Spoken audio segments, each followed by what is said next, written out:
প্রিয় ছাত্ররা, আশা করি তোমরা সবাই ভালো আছো। আজ আমাদের জটিল সংখ্যার উপরে চতুর্থ ক্লাস। গত ক্লাস আমি তোমাদেরকে দেখিয়েছিলাম যে জটিল সংখ্যাকে কিভাবে লেখচিত্রের মাধ্যমে প্রকাশ করা যায়। আজ আমরা দেখাবো জটিল সংখ্যার পোলার আকার বা আকৃতি, এবার পরম মান অর্থাৎ মডুলাস, নতি অর্থাৎ আর্গুমেন্ট, এই বিষয়টা আমরা একটু আলোচনা করব। তাহলে প্রথমে কনসিডার করে নেই যে একটা জটিল সংখ্যা z equal to x plus I Y. তো এইটাকে কিভাবে আমরা লেখচিত্রের মাধ্যমে প্রেজেন্ট করি সেটা আমরা প্রিভিয়াস ক্লাসে দেখিয়েছি। দেখো, এভাবে আসো। আমরা জানি এই বাস্তব অংশ যাবে বাস্তব অক্ষ বরাবর, কাল্পনিক অংশ যাবে কাল্পনিক অক্ষ বরাবর। তাহলে এই বরাবর এক্স, এদিকে ওয়াই, তার মানে মনে করো এই হচ্ছে আমাদের জটিল সংখ্যা এক্স প্লাস আই ওয়াই। এবং আমরা গতকালকে গত ক্লাসে দেখিয়েছি যে এই যে z equal to x plus I y, এই জটিল সংখ্যাকে বাস্তব সংখ্যার ক্রমজোড় এক্স কমা ওয়াই এর প্রতিরূপ বিন্দু হিসেবে কিন্তু কনসিডার করা যায়। অর্থাৎ আমরা যদি এভাবে এক্স কমা ওয়াই ক্রমজোড়ে বিন্দু স্থাপন করি তাহলে কিন্তু এই বিন্দুটাই কিন্তু আমরা পেয়ে যাই। এই যে এক্স ওয়াই, এটাকে বলা হয় মূলত কার্তেশীয় স্থানাঙ্ক। তো আমরা আজকে চাচ্ছি পোলার আকৃতি বের করতে, তাহলে আমাদেরকে বের করতে হবে পোলার স্থানাঙ্ক। তো এই মনে করে নেই পোলার স্থানাঙ্ক হচ্ছে আর কমা থিটা। এই আর কমা থিটা যে পোলার স্থানাঙ্ক, এখানে আর বলতে কি বোঝায়, থিটা বলতে কি বোঝায়, এই বিষয়টা একটু দেখো। আমরা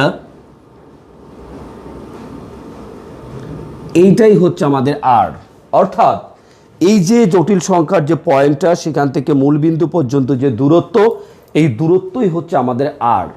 আর এই রেখাটা বাস্তব অক্ষের সাথে যে অ্যাঙ্গেল তৈরি করে, সেই অ্যাঙ্গেলকে আমরা বলি হচ্ছে থিটা।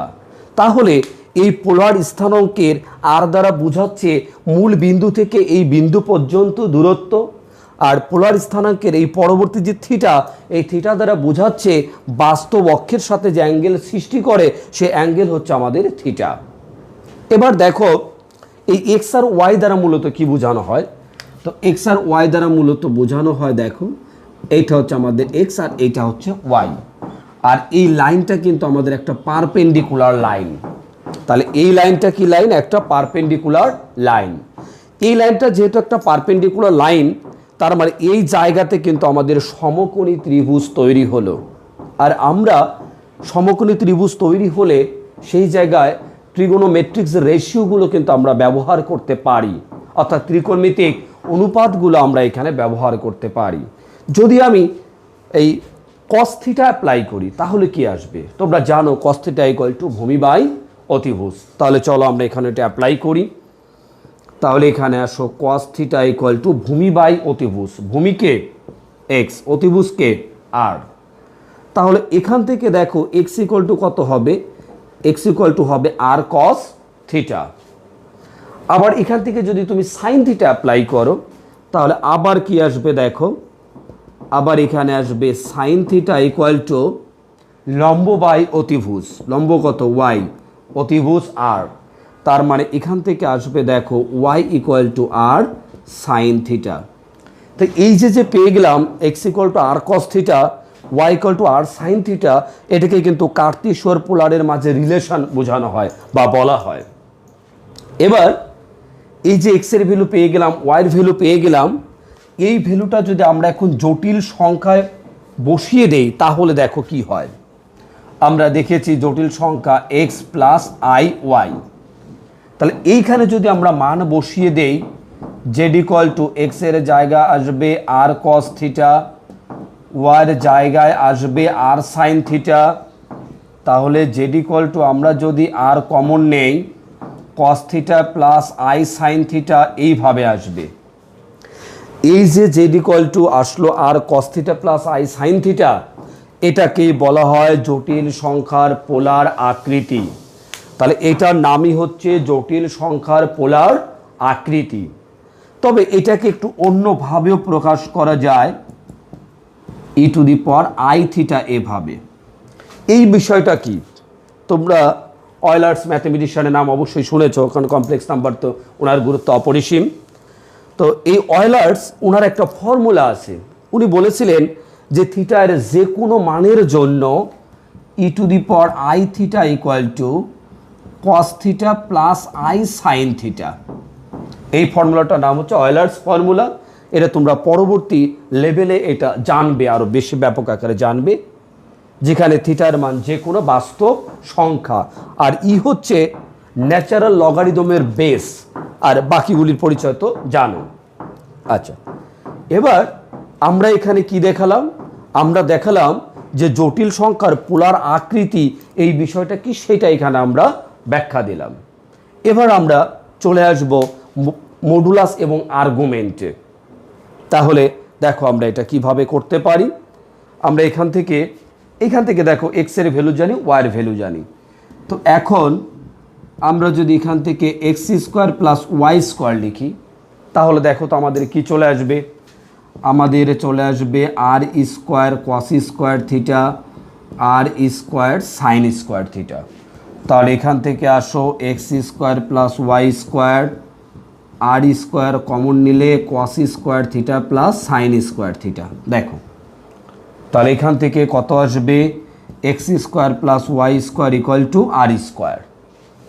এবার এখান থেকে দেখো তো আর এর ভ্যালু আমাদের কত আসে? তাহলে এখানে আসবে আর ইকুয়াল টু অতএব root over x square plus y square. এই যে আর, আমরা সাধারণত রুটের আগে প্লাস মাইনাস দেই, কিন্তু এইখানে কিন্তু নেগেটিভ হওয়ার কোনো সুযোগ নেই। কেননা আমরা আর বলতে কিন্তু দূরত্বকে বুঝিয়েছি। কোন দূরত্ব? এই মূল বিন্দু থেকে জটিল সংখ্যার এই বিন্দু পর্যন্ত দূরত্বই ছিল আমাদের আর। দূরত্ব কখনোই নেগেটিভ হওয়ার সুযোগ নেই, যে কারণে এখানে নেগেটিভ আসবে না। আচ্ছা, এরপরে চলে আসো, এবার আমরা যদি ভাগ করি, দেখো এটা ভাগ করি, তাহলে আমাদের কি ঘটবে? এখানে আসো, আবার r sine theta by r cos theta equal to আসবে ওয়াই বাই এক্স। তাহলে এখান থেকে আসবে tan theta equal to y by x. তার মানে থিটা ইকুয়াল টু আসবে tan inverse Y by x. এই যে থিটা ইকুয়াল টু আসলো tan inverse Y by x, আর এখানে আর ইকুয়াল টু আসলো root over x square plus y square. এই আরকেই আমরা বলবো জটিল সংখ্যার মডুলাস। এই আরকেই বলবো আমরা জটিল সংখ্যার মডুলাস। আর এই যে থিটা পেয়েছি, এই থিটাকে বলবো জটিল সংখ্যার আর্গুমেন্ট। তাহলে আর হচ্ছে জটিল সংখ্যার মডুলাস, আর থিটা হচ্ছে জটিল সংখ্যার আর্গুমেন্ট। এবার যদি কখনো কোনো জটিল সংখ্যাকে আমরা পোলার আকৃতিতে লিখি, যেমন এভাবে z equal to r cos theta plus i sine theta, তাহলে এই আরকে আমরা কি বলবো? আরকে বলবো কিন্তু মডুলাস। আর এই থিটাকে কি বলবো? থিটাকে বলবো হচ্ছে আমরা আর্গুমেন্ট। তাহলে এই পোলার আকৃতি দেখেই, কোনো জটিল সংখ্যার পোলার আকৃতি দেখে কিন্তু আমরা তার মডুলাস এবং আর্গুমেন্ট বলে দিতে পারবো। সরি, তাহলে এই আর হচ্ছে মডুলাস আর থিটা হচ্ছে আর্গুমেন্ট। ওকে, এবার আমরা এই মডুলাস আর্গুমেন্ট নিয়ে আর একটু কথা বলবো। একটু দেখো,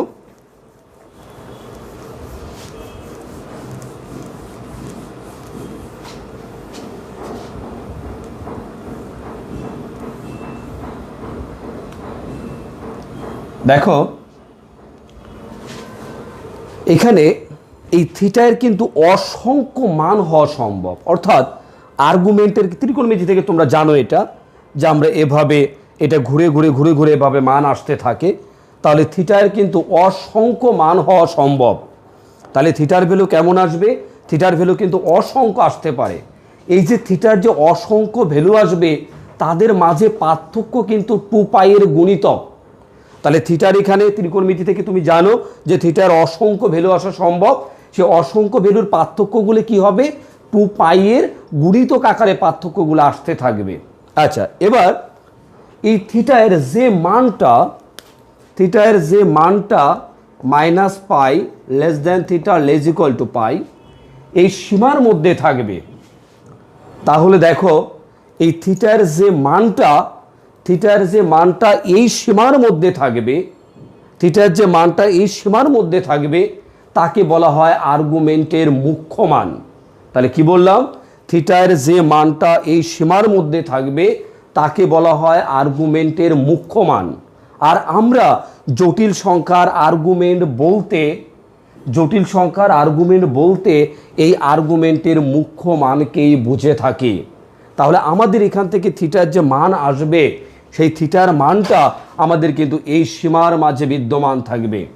তাহলে থিটার মান কার মাঝে থাকবে? থিটার মান কিন্তু এই সীমার মাঝে বিদ্যমান থাকবে।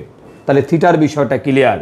এবার আমরা এই মডুলাস আর্গুমেন্টকে কিভাবে প্রকাশ করি সেটা একটু লিখে ফেলি। দেখো, এই যে r equal to root over x square plus y square equal to x plus I Y,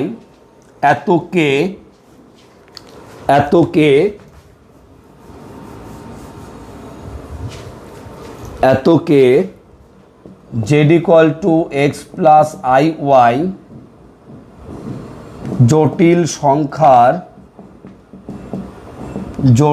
সংখ্যার মডুলাস বা পরম মান যাই বলি, জটিল সংখ্যার মডুলাস বলা হয়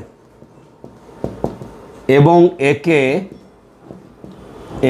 একে অ্যাবসোলিউট জেড দ্বারা প্রকাশ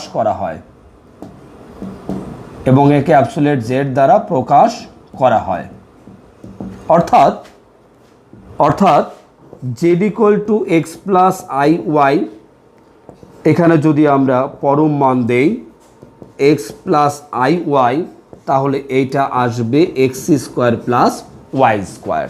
দেখো, এটাই কিন্তু আমরা এত সময় বুঝাইলাম। এই যে এক্স হচ্ছে কিন্তু বাস্তব অংশ, এই যে ওয়াই এটা হচ্ছে কি কাল্পনিক অংশ। তাহলে এখানে আসো রুট ওভার বাস্তব অংশ তার উপর স্কোয়ার, এখানে যোগ হচ্ছে কাল্পনিক অংশ তার উপর স্কোয়ার। তার মানে আমাদের যদি কখনো কোনো জটিল সংখ্যা দিয়ে তার মডুলাস বের করতে বলে, তাহলে সূত্র হচ্ছে এইটা যে রুট ওভার বাস্তব অংশের উপর স্কোয়ার যোগ হচ্ছে কাল্পনিক অংশের উপর স্কোয়ার। তাহলে দেখো আমরা এভাবে কিন্তু বের করে ফেলতে পারতেছি। আচ্ছা, এবার আমরা আসি মডুলাসের ব্যাপারটা আমাদের হয়ে গেল। এবার আমরা আসবো আর্গুমেন্টের বিষয়ে। তাহলে এইটাকে আমরা কিভাবে প্রকাশ করব একটু দেখো। Theta equal to tan inverse Y by x কে z equal to x plus I y জটিল সংখ্যার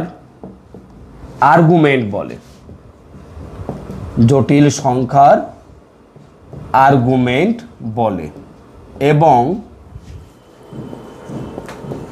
একে আমরা কিভাবে প্রকাশ করি দেখো, এবং একে আর্গুমেন্টের এভাবে এত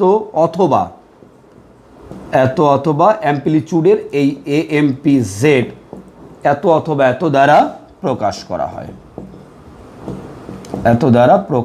করা হয়। তার মানে দেখো, আমরা কিন্তু এখানে জটিল সংখ্যার পোলার আকৃতি বিষয়টা দেখলাম, আর পোলার আকৃতি থেকে আমরা দেখলাম মডুলাস এবং আর্গুমেন্ট, এবং দেখলাম যে আর্গুমেন্টের মুখ্য মান কি। সেই আর্গুমেন্টের যে মুখ্য মান সেটাই আমাদের হবে এই মডুলাস, এই আর্গুমেন্টের যে মুখ্য মান সেটাই কিন্তু হবে আমাদের আর্গুমেন্টের ভ্যালু।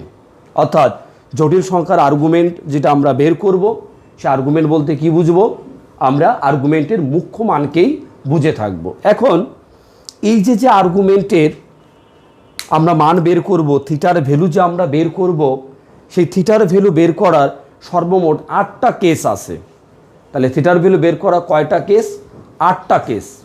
এর মাঝে 4টা হচ্ছে চতুর্ভাগ অনুযায়ী থিটা বের করা, আর বাকি 4টা হচ্ছে অক্ষীয় অ্যাঙ্গেলের জন্য বের করা। তাহলে চলো আমি প্রথমে চতুর্ভাগ অনুযায়ী বের করা দেখাই, এরপরে আমরা অক্ষীয় কোণের জন্য বের করা দেখাবো। তবে আমাদের কিন্তু মনে রাখতে হবে যে থিটার ভ্যালুর যে একটা সীমা কিন্তু আমরা একটু আগে দেখিয়েছি। তাহলে থিটার ভ্যালুর যে সীমাটা দেখিয়েছি সেই সীমা ছিল -π থেকে minus pi less than theta লেজ ইকুয়াল টু পাই, এই সীমার মাঝে কিন্তু মান আসবে। তাহলে প্রথম আমরা হেডিং দেই চতুর্ভাগ অনুযায়ী আর্গুমেন্ট নির্ণয়, চতুর্ভাগ অনুযায়ী আর্গুমেন্ট নির্ণয়। তাহলে আমরা এটাকে দেই হচ্ছে কেস ওয়ান, এটা হচ্ছে প্রথম চতুর্ভাগের জন্য। কেস ওয়ানটা কার জন্য? এটা হচ্ছে প্রথম চতুর্ভাগের জন্য। দেখো আমরা মনে করি এই প্রথম চতুর্ভাগে একটা জটিল সংখ্যা Z one X plus I Y. তো এই যে জেড অন, এইটার আর্গুমেন্ট আমরা বের করতে চাই। এই যে জটিল সংখ্যা প্রথম চতুর্ভাগে আছে তার আর্গুমেন্ট বের করতে চাই। এখন আমরা বলেছি থিটার যে ব্যাপার, আর্গুমেন্টের যে ব্যাপারটা, সেটা হচ্ছে বাস্তব অক্ষের সাথে যে অ্যাঙ্গেল সৃষ্টি করবে, বাস্তব অক্ষের সাথে যে অ্যাঙ্গেল সৃষ্টি করবে তাকে আমরা বলি আর্গুমেন্ট। এখন বাস্তব অক্ষের সাথে অ্যাঙ্গেল আবার দুইভাবে তৈরি হতে পারে। কীভাবে? একটা হতে পারে ঘড়ির কাঁটার ঘূর্ণায়নের দিকে, আর একটা হতে পারে ঘড়ির কাঁটার ঘূর্ণায়নের বিপরীত দিকে। তোমরা ত্রিকোণমিতি থেকে এই বিষয়টা জানো, যদি ঘড়ির কাঁটার ঘূর্ণায়নের বিপরীত দিক থেকে কোণ সৃষ্টি হয় তাকে আমরা বলি ধনাত্মক কোণ, আর ঘড়ির কাঁটার ঘূর্ণায়নের দিকে যদি কোণ সৃষ্টি হয় তাকে আমরা বলি হচ্ছে ঋণাত্মক কোণ। এবার তার মানে আমি বলতে চাচ্ছি তোমরা এভাবেও কোণ সৃষ্টি করতে পারো অথবা এভাবেও কোণ সৃষ্টি করতে পারো। এটা হচ্ছে ঘড়ির কাঁটার ঘূর্ণায়নের বিপরীত দিকে, এটা হচ্ছে ঘড়ির কাঁটার ঘূর্ণায়নের দিকে। এখন কথা হচ্ছে তুমি এই প্রথম চতুর্ভাগের জন্য আর্গুমেন্টের মান বের করতে গিয়ে ঘড়ির কাঁটার ঘূর্ণায়নের দিকে যাবে নাকি ঘড়ির কাঁটার ঘূর্ণায়নের বিপরীত দিকে যাবে? দেখো তুমি এই সীমার মাঝে একটু তাকাও, minus pi less than theta লেজ ইকুয়াল পাই। তুমি যদি ঘড়ির কাঁটার ঘূর্ণায়নের দিকে যাও, এভাবে যাও, তাহলে এই যে মান আসবে সেই মানটা কি এই সীমার মাঝে বিদ্যমান আছে? ঘড়ির কাঁটার ঘূর্ণায়নের দিকে গেলে কিন্তু মানটা এই সীমার মাঝে বিদ্যমান থাকে না। তাহলে আমরা বলছি আর্গুমেন্টের ভ্যালু এই সীমার মাঝেই থাকতে হবে। তাহলে আমরা ঘড়ির কাঁটার ঘূর্ণায়নের দিকে যদি যাই তাহলে এই সীমার মাঝে থাকে না। তাহলে আমাদের সিদ্ধান্ত কি? তাহলে আমাদের এখানে অ্যাঙ্গেলটা কিভাবে সৃষ্টি করতে হবে?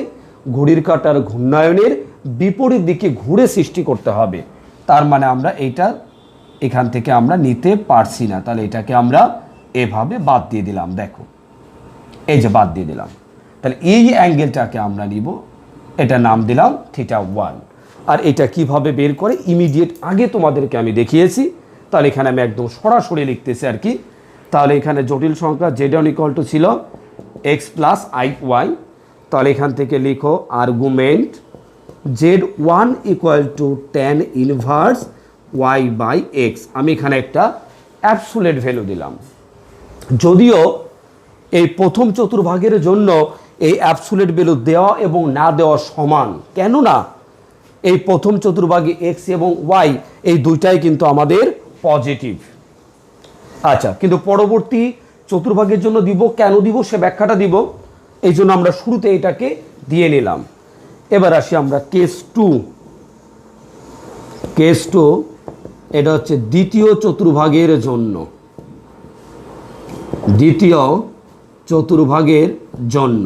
দেখো এখানে আমরা জটিল সংখ্যা কনসিডার করলাম z2 - x plus I Y.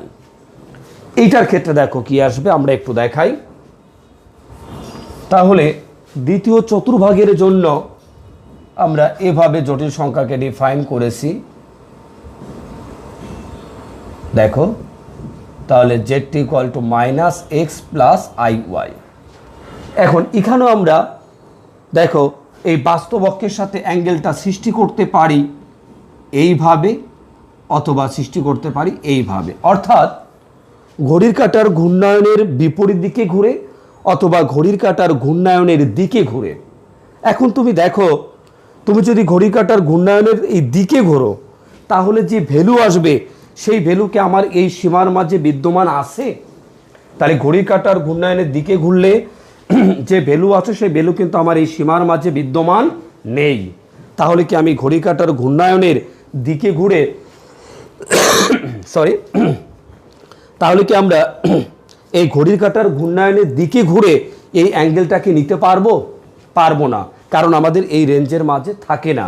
তাহলে আমাদের সিদ্ধান্ত কি, আমরা এইটাকে এভাবে মুছে দিব, কারণ আমরা এভাবে ঘড়ির কাঁটার ঘূর্ণায়নের দিকে নিতে পারছি না। তাহলে অ্যাঙ্গেলটা কিভাবে নিব, ঘড়ির কাঁটার ঘূর্ণায়নের বিপরীত দিক থেকে নিব।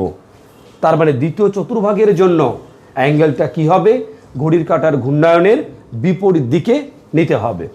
তাহলে এটার নাম দিলাম আমরা হচ্ছে θ2। এই θ2 আমরা এখন বের করতে চাই। দেখো θ2 কিভাবে বের হবে। এই যে জটিল সংখ্যা -x + iy, তার জন্য দেখো এখানে একটা অ্যাঙ্গেল মনে করি আমরা এটাকে ধরে নিলাম, মনে করো এটাকে ধরে নিলাম ψ2, সাপোজ অ্যাঙ্গেলটা ψ2 ধরে নিলাম। তাহলে এই ψ2 যদি ধরে নেই, তাহলে এই বরাবর -x আর এইটা হচ্ছে কি y। তাহলে এটা হচ্ছে -x, এটা হচ্ছে কি y। তাহলে আমাদের এই θ2 হচ্ছে বের করতে হবে। তাহলে তার আগে আমরা কি বের করে নিব, এই ψ2কে একটু বের করে নেই। ψ2কে যদি আমরা বের করি, দেখো তো কত হয়, এখানে tan ψ2 = আসবে কি y/-x। তাহলে এখান থেকে আসবে দেখো ψ2 = কত, এখানে আসবে tan ইনভার্স y/-x। দেখো এটা আসবে। এখন আমরা বের করতে চাচ্ছি θ2। একটু ভালোভাবে দেখো, এই θ2 আমরা কিভাবে বের করতে পারি, θ2 আমরা কিভাবে বের করতে পারি। এইখান থেকে এই পর্যন্ত যদি আমরা আসি, তাহলে অ্যাঙ্গেল কত হয়, এখান থেকে এই পর্যন্ত যদি আসি, এটাকে কি বলে, এটা কিন্তু ঘড়ির কাঁটার ঘূর্ণায়নের বিপরীত দিকে ঘুরছি। তাহলে এখান থেকে এই পর্যন্ত যদি আসি, তাহলে ঘড়ির কাঁটার ঘূর্ণায়নের বিপরীত দিকে এখানে আসলে অ্যাঙ্গেল সৃষ্টি হয় পাই। আবার বলছি, এখান থেকে ঘুরে যদি আমরা এখানে আসি, অ্যাঙ্গেল সৃষ্টি হয় পাই। সেই পাই থেকে কাকে বাদ দিতে হবে, এই ψ2কে বাদ দিতে হবে। তাহলে আমাদের চলে আসবে θ2। তার মানে আমরা এখানে বলতে পারি θ2 = কত হবে, π-ψ2। দেখো তো তাই কিনা। এবার কারণ এখান থেকে আমরা ঘড়ি কাঁটার ঘূর্ণায়নের বিপরীত দিকে যাচ্ছি, মানে পাই গেলাম, প্লাস পাই মানে পাই আর কি। আর এখান থেকে আমরা এইটা বাদ দিতে হবে। তার মানে এখান থেকে এই পর্যন্ত আসছি ঘড়ি কাঁটার ঘূর্ণায়নের বিপরীত দিকে, যে জন্য হলো প্লাস পাই। আর যদি আমরা এইটাকে বাদ দিই, এটা আবার যাচ্ছে কিভাবে, ঘড়ি কাঁটার ঘূর্ণায়নের দিকে, সেজন্য কিন্তু -ψ2। তার মানে আমাদের θ2 বের করতে গেলে কি কাজ করতে হচ্ছে, θ2 বের করতে গেলে প্রথমে এই ঘড়ি কাঁটার ঘূর্ণায়নের বিপরীত দিকে ঘুরে পাই আসতে হচ্ছে, আবার ঘড়ি কাঁটার ঘূর্ণায়নের বিপরীত দিকে আমাদের ψ2 যেতে হচ্ছে। তাহলে আমাদের কি হচ্ছে, θ2 = π-ψ2। তাহলে এখান থেকে আমরা কি বলবো, দেখো আর্গুমেন্ট যে 2 = আসবে π-tan ইনভার্স y/x। স্বভাবতই তোমাদের মনে কোশ্চেন তৈরি হলো যে স্যার এখানে কেন আপনি অ্যাবসোলিউট ভ্যালু দিলেন। এই ব্যাখ্যাটা আমরা 4টা কেস পড়ানোর পরে গিয়ে ব্যাখ্যা দিব, কেন আমরা এখানে অ্যাবসোলিউট দিলাম, একটু পরে ব্যাখ্যাটা দিচ্ছি, সামান্য একটু পরে। তাহলে দেখো আমাদের সিদ্ধান্ত কি হলো, যে প্রথম চতুর্ভাগের ক্ষেত্রে ঘড়ির কাঁটার ঘূর্ণায়নের বিপরীত দিকে, দ্বিতীয় চতুর্ভাগের ক্ষেত্রে ঘড়ির কাঁটার ঘূর্ণায়নের বিপরীত দিকে। আচ্ছা, এবার আসো কেস 3, তৃতীয় চতুর্ভাগের জন্য। দেখো এবার আমরা আসবো কেস 3, তৃতীয় চতুর্ভাগের জন্য কি হয় একটু দেখো। এবার এখানে লিখো কেস 3,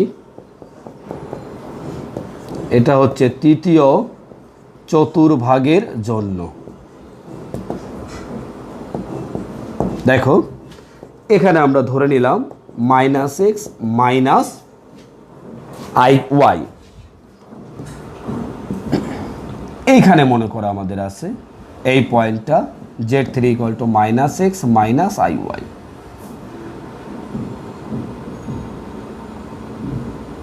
এবার এখানে আসো, এখানেও কিন্তু ঘূর্ণায়ন তোমার দুইভাবে হতে পারে। কিভাবে, ঘড়ির কাঁটার ঘূর্ণায়নের বিপরীত দিকে এইভাবে হতে পারে, অথবা ঘড়ির কাঁটার ঘূর্ণায়নের দিকে এইভাবে হতে পারে।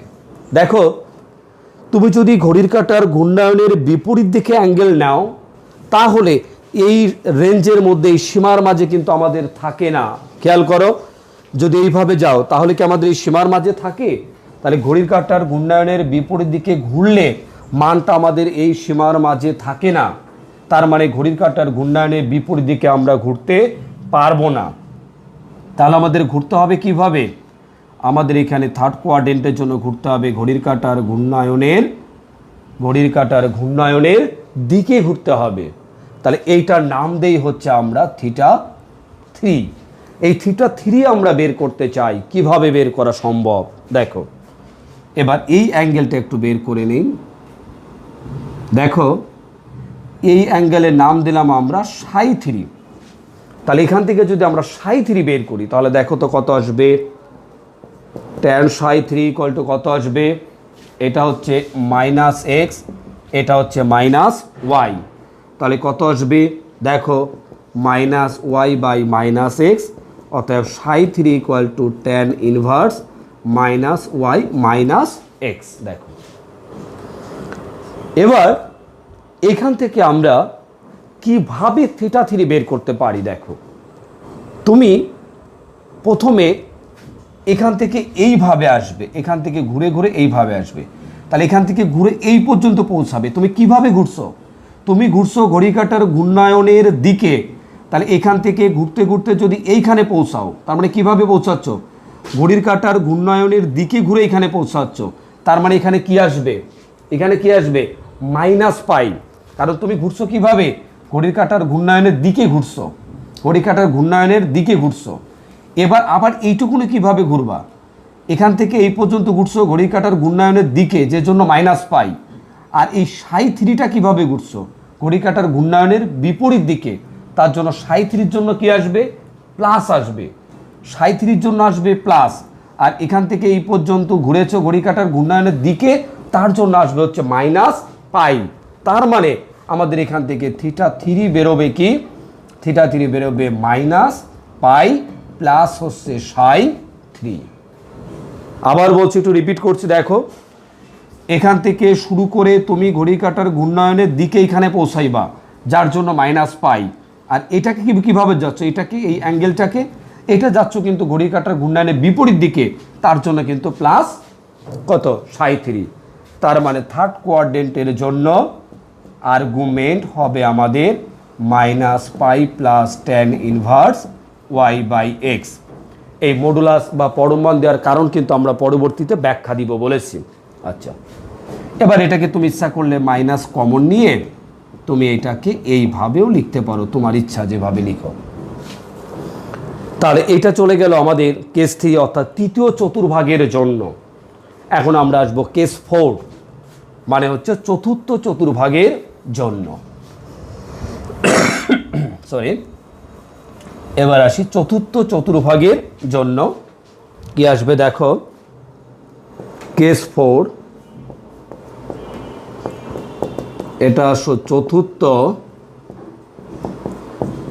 চতুর্ভাগের জন্য। দেখো, তাহলে এখানে আমরা Z4 কনসিডার করি, x - iy। একটু দেখো, এবার এখানে আসো, এখানে মনে করো পয়েন্টটা আছে এই Z4 x - iy। এবার দেখো, আমরা এই অ্যাঙ্গেলটা বের করতে চাই, এটা হচ্ছে θ4। এখন এই অ্যাঙ্গেল বের করতে হলে আমরা কিন্তু দুইভাবে যেতে পারি। কিভাবে? আমি ঘড়ি কাঁটার ঘূর্ণায়নের বিপরীত দিকে গেলে এইভাবে, আর ঘড়ি কাঁটার ঘূর্ণায়নের দিকে গেলে এইভাবে। এখন আমি যদি ঘড়ির কাঁটার ঘূর্ণায়নের বিপরীত দিকে ঘুরি, তাহলে যে ভ্যালু আসবে সেইটা আমাদের এই সীমার মাঝে নেই, সেই ভ্যালুটাই সীমার মাঝে নেই। তাহলে কি আমরা ঘড়ির কাঁটার ঘূর্ণায়নের বিপরীত দিকে এখানে নিতে পারবো? পারবো না। আমাদের কি নিতে হবে? ঘড়ির কাঁটার ঘূর্ণায়নের দিকে নিতে হবে। তাহলে দেখো আমাদের এইখানে অ্যাঙ্গেলটা কত আসবে। এখানে নর্মালি যদি আমরা θ4 বের করি তাহলে দেখো এটা আসবে x, এটা -y। তাহলে এখানে আমাদের কত আসে? যদি আমি tan এভাবে θ4 বলি তাহলে আসবে দেখো মাইনাস ওয়াই বাই এক্স। অতএব থিটা 4 ইকুয়াল টু আসবে tan inverse minus Y by x. এই যে তুমি ঘড়ির কাঁটার ঘূর্ণায়নের কিসে যাচ্ছ, ঘড়ির কাঁটার ঘূর্ণায়নের দিকে যাচ্ছ। আমরা যদি ঘড়ির কাঁটার ঘূর্ণায়নের দিকে যাই তাহলে যে কোণ হয় সেই কোণকে আমরা কি বলি, সেই কোণকে আমরা বলি কিন্তু ঋণাত্মক কোণ। তার এই ঘড়ির কাঁটার ঘূর্ণায়নের দিকে ঘুরলে যে কোণ হয় তাকে কি বলি, ঋণাত্মক কোণ। এটা নর্মালি আমি এখানকার থিটা 4 বের করেছি, সমকোণী ত্রিভুজের কনসেপ্টটা দিয়ে আমরা এখানে থিটা 4 বের করেছি। এখন আমরা এটা ঘুরছি ঘড়ির কাঁটার ঘূর্ণায়নের দিকে, সেই দিকে ঘুরলে অ্যাঙ্গেলটা কি হয়, নেগেটিভ। যে কারণে আমরা এখানে বলবো যে দেখো argument Z4 equal to minus tan inverse Y by X, minus tan inverse Y by x. তাহলে এটাই হবে হচ্ছে আমাদের দেখো আর্গুমেন্ট চলে আসলো, চতুর্ভাগের জন্য আমাদের আর্গুমেন্ট চলে আসলো। আচ্ছা, তাহলে আমরা এখানে তোমাদেরকে দেখালাম যে 4টা কোয়াড্রেন্টের জন্য যে আমরা আর্গুমেন্টটা কিভাবে বের করব, কেস 1, কেস 2, কেস 3, কেস 4 এটা দেখালাম। আমি তোমাদের একটা কথা বলেছিলাম, এই যে অ্যাবসুলেট এখানে দিয়েছি, কেন দিয়েছি সেই অ্যাবসুলেটের ব্যাখ্যাটা তোমাদেরকে এখন একটু দিচ্ছি। অ্যাবসুলেট দিলে বা না দিলে কি এমন ক্ষতি হতো একটু দেখো। মনে করো আমি এখানে একটা জটিল সংখ্যা কনসিডার করলাম -2 + 2i, কনসিডার করলাম -2 + 2i। তাহলে এইটার ক্ষেত্রে আমরা দেখো একটু বের করব। প্রথমে এটা কোন কোয়াড্রেন্ট দেখি তুমি বুঝতে পারতেছো বলো তো? এটা কিন্তু দেখি বোঝা যাচ্ছে যে এটা কিন্তু সেকেন্ড কোয়াড্রেন্ট। তাহলে আসো -2 এমন একটা জায়গা মনে করো, এই হচ্ছে z ইকুয়াল টু -2 + 2i। এখন তুমি এই অ্যাঙ্গেলটা বের করতে চাও, এইটা বের করতে চাও ঘড়ি কাঁটার ঘূর্ণায়নের বিপরীত দিকে, সেটা তোমাকে বলেছি দ্বিতীয় চতুর্ভাগের জন্য। এবার আমি এখানে দুইটা সূত্র লিখব। একটা লিখব এখানে দেখো আর্গুমেন্ট বের করব আমরা a r g equal to pi minus tan inverse Y by x. একটাকে আমি হচ্ছে এখানে এটাকে হচ্ছে মডুলাস দিলাম না, আর একটা এখানে মডুলাস দিলাম pi minus tan inverse Y by x. তাহলে তুমি এখান থেকে কারণটা বুঝে যাবে। দেখো এবার এখানে pi minus tan inverse Y by x. এবার দেখো এখানে কত আসবে, পাই মাইনাস, এখান থেকে এই মাইনাসটা বাইরে চলে আসো, তোমরা জানো এই মাইনাসটা কোথায় চলে আসবে, বাইরে। তাহলে হয়ে যাবে প্লাস ট্যান ইনভার্স এখানে 2/2, তার মানে হয়ে যাবে পাই প্লাস ট্যান ইনভার্স এখানে 1। এখানে 1 মানে কি বলো তো, π/4। তাহলে এখানে কত চলে আসবে, 5π/4। এখানে কত চলে আসছে, 5π/4। দেখো তো এই 5π/4 কখনো এই সেকেন্ড কোয়াড্রেন্টের ভ্যালু আসে? 5π/4 তুমি যদি বলো এটা কোথায়, এটা কিন্তু আমাদের কোথায় চলে যাবে, থার্ড কোয়াড্রেন্টে চলে যাবে। তোমার হিসাবে বলছে এটা সেকেন্ড কোয়াড্রেন্ট, হিসাব বলছে এটা সেকেন্ড কোয়াড্রেন্ট, তুমি নিজে দেখতেও পাচ্ছ সেকেন্ড কোয়াড্রেন্ট, তার মানে আনসারটা পাই থেকে কম আসতে হবে। সেকেন্ড কোয়াড্রেন্ট মানে কি, পুরাটা হচ্ছে পাই, তাহলে আনসারটা পাই থেকে কম আসতে হবে। বাট এখানে আনসারটা কত চলে আসছে, পাই থেকে বেশি চলে আসছে। এখানে মডুলাস ব্যবহার না করার কারণে, বাট এই যে মডুলাস ব্যবহার করেছে এখানে দেখো ট্যান ইনভার্স 2 - 2, তাহলে এখানে পাই মাইনাস ট্যান ইনভার্স 1, তার মানে পাই মাইনাস π/4, পাই এখানে 4π মাইনাস পাই, কত আসবে 3π/4। এই যে দেখো 3π/4 এটা কোথায়, এটা কিন্তু সেকেন্ড কোয়াড্রেন্টে আছে। তার মানে এইটাই কিন্তু আমাদের প্রকৃত আনসার, আর এইটা হচ্ছে আমাদের ভুল আনসার। যে কারণে এখানে যদি তুমি পরমমান চিহ্নটা না দাও এই জাতীয় কিছু প্রবলেম তৈরি হবে, যে জন্য আমরা এখানে তোমাদেরকে পরমমান দেওয়ার কথা বলি। তাহলে চতুর্ভাগ অনুযায়ী আমাদের কাজগুলো কিন্তু শেষ। এবার অক্ষীয় কোণের জন্য আমরা একটু দেখাবো, সেক্ষেত্রে দেখো আমাদের কত আসবে। অক্ষীয় কোণের জন্য আমাদের আবার 4টা কেস, একটু দেখো অক্ষীয় কোণের জন্য 4টা কেস কি কি হতে পারে। এবার এখানে আমরা হেডিং দেই যে অক্ষীয় কোণের জন্য আর্গুমেন্ট নির্ণয়, অক্ষীয় কোণের জন্য আর্গুমেন্ট নির্ণয়। দেখো এবার আমি এখানে একটু আঁকি, দেখো মনে করো এটা দাও কেস 5, এটা z5 ইকুয়াল টু মনে করো এখানে x প্লাস 0 ইন্টু আই, এভাবে একটু আছে 0i এভাবে। এবার এইটার অবস্থান কোথায়? এটার অবস্থান কি এই জায়গাতে হবে না? তো এই জায়গাতে যদি অবস্থান করে তাহলে তার আর্গুমেন্ট কত হবে? এটা সরাসরি বাস্তব অক্ষের উপরে আছে। এটা কোথায় আছে? বাস্তব অক্ষের উপরে। তাহলে এটা আর্গুমেন্ট কত? এটার আর্গুমেন্ট কিন্তু হবে 0। তার মানে আমরা লিখতে পারি ARGZ5 ইকুয়াল টু 0। এবার চলে আসো, দেখো কেস 6 আসো, Z6 মনে করো এটাতে আমরা চলে আসি -x প্লাস 0i।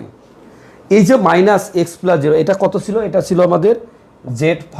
এবার Z6-এ আসো, -x প্লাস 0i, এখানে এই জায়গাতে আসো Z6, তাহলে আমাদের এখানে কত হবে? এই যে আসো Z6, তাহলে এটা কোন কোয়াড? এটা কোথায় আসলো? এ পাশে আসলো না? তাহলে এখান থেকে এই পর্যন্ত আমাদের অ্যাঙ্গেল যদি হিসাব করি তাহলে কত হবে? পাই হবে। তার মানে ARG Z6 ইকুয়াল টু আসবে আমাদের এখানে পাই। তুমি খেয়াল করো, আমরা কিন্তু এইভাবে বলেছিলাম, মুখ্য মানের কথা কিন্তু এইটা বলেছিলাম, নিশ্চয় মনে আছে।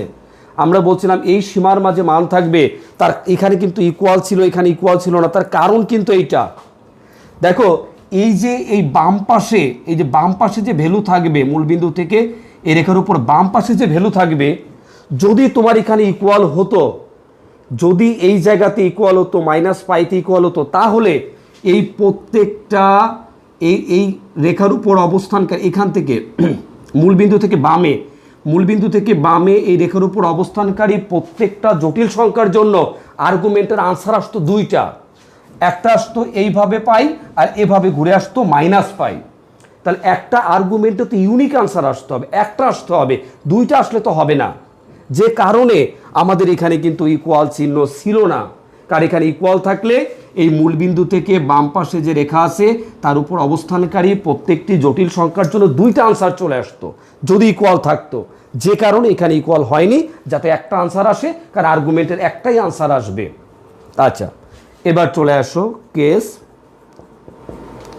7 নাম্বার কেসে আসো, Z7 এখানে 0 প্লাস IY, 0 প্লাস IY, তাহলে এটা কোথায়? এমন একটা জায়গায় না Z7, তাহলে 0 প্লাস IY যদি এই জায়গায় থাকে তাহলে তুমি দেখো তো এখানে ঘূর্ণায়নটা তুমি কিভাবে যাবে? তুমি কি এইখান থেকে এভাবে যাবে নাকি এইভাবে যাবে? অর্থাৎ ঘড়ি কাঁটার ঘূর্ণায়নের দিকে যাবে নাকি বিপরীত দিকে যাবে? যদি দিকে যাও তাহলে এই রেঞ্জের মাঝে কিন্তু মানটা থাকে না, সেজন্য আমরা কিসে যাব? ঘড়ি কাঁটার ঘূর্ণায়নের বিপরীত দিকে যাব। তাহলে এইটার জন্য আমাদের আর্গুমেন্ট কত হবে? ARG Z7 ইকুয়াল টু আসবে π/2। এবার হচ্ছে আসো কেস 8, 8 নম্বর কেসে আসো। দেখো এটা হচ্ছে Z8 equal to 0 minus IY। তাহলে এইটার অবস্থান কোথায় হবে বলো তো? এটার অবস্থান এমন একটা জায়গায় হবে Z8। এখন যদি তুমি ঘড়ির কাঁটার ঘূর্ণায়নের বিপরীত দিকে যাও তাহলে অ্যাঙ্গেলটা তোমার এই সীমার মাঝে থাকে না, সেজন্য তোমার এখানে কিভাবে যেতে হবে? এখানে যেতে হবে ঘড়ির কাঁটার ঘূর্ণায়নের দিকে এইভাবে। তাহলে ঘড়ির কাঁটার ঘূর্ণায়নের দিকে গেলে এটার জন্য আর্গুমেন্ট আসবে হচ্ছে -π/2। তাহলে এই যে আর্গুমেন্টের টোটাল 8টা কেস দেখালাম, এর বাইরে কখনো কোনো কেস তোমাদের তৈরি হওয়া সম্ভব নয়। তোমরা ভালোভাবে দেখবে, আশা করি সবই বুঝতে পারবে। তো আজকে এই পর্যন্তই। সবাই ভালো থেকো, সুস্থ থেকো।